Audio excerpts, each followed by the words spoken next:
We're going to take this, we're going to run this code here. So it's module 5. So I'm going to say Python module 5 py. So basically what it has done is, let's see what it has done. So basically it has created a file b.txt. We have a string, it has written that string into it, then it has closed the file and it has opened in the read mode. So now you can also open it again to add it in the append mode. We'll close it, close the file handle, and now what we'll do is we'll add some lines to it. So for that we'll have to change this. We give the same file name, we say A, which is append. Okay. The rest of the modes I have already shared in the Excel, in the PowerPoint. You can take a look at that. So now we need to write stuff to that, right? So if I just write, this is the second line. I can also add one more. This is the third line. So let me just close this now and I can read it up.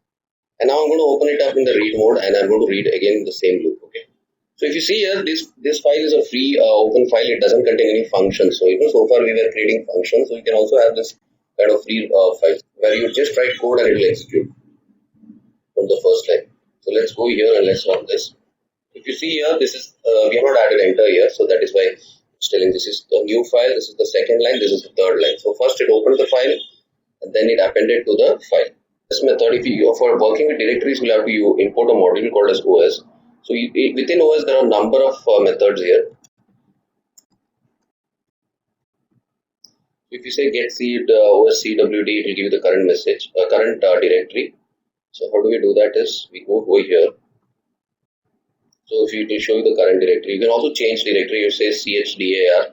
So to know all the methods within a module, how to find that out is you can also use the import OS method or OS module to get the current working directory, or you can also give something like os.chdr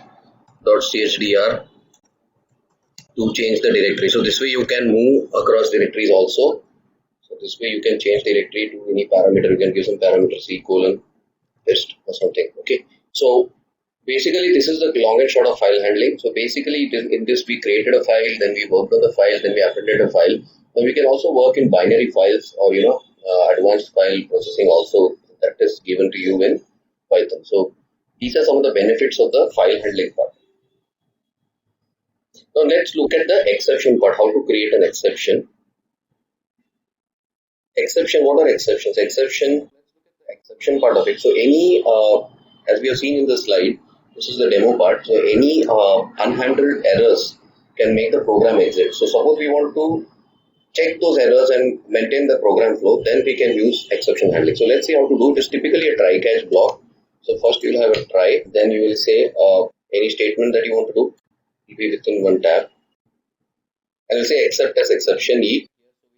We'll have to write the statement like first we'll have a try catch, try block, and we don't have a catch. We say except exception as an exception. So this is the variable now which we can use to find out what is the exception which is fired.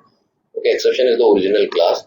And then you can also have a finally statement which is not mandatory, but it will always fire. Okay, so let's take a look at this. Finally statement will always fire. Okay, so let's save this and see what's the error here. So right now what we have here is we have not defined X, so we're going to get an error over here. So this is module 6. So let's say 6.py. X is not defined. So if you see here, this is the error message which has got properly handled, and finally statement will always fire. So before it exits, finally statement is fired. Now if you don't give this, let's see what happens. Now suppose you don't give this. Now suppose we don't give this except and finally statements. Okay, so just print X. Let us see what's the difference. So if you see here, it just throws out of the program and it gives you an indent. The problem here is we have an indentation error because we don't need to indent. We don't have a try catch. Now it should be okay. Okay, so now let's run this and see what's happening. So if you see name X, it just gives you a weird error. It gives you the same error, but it's not handled properly, or it just throws you out of the program.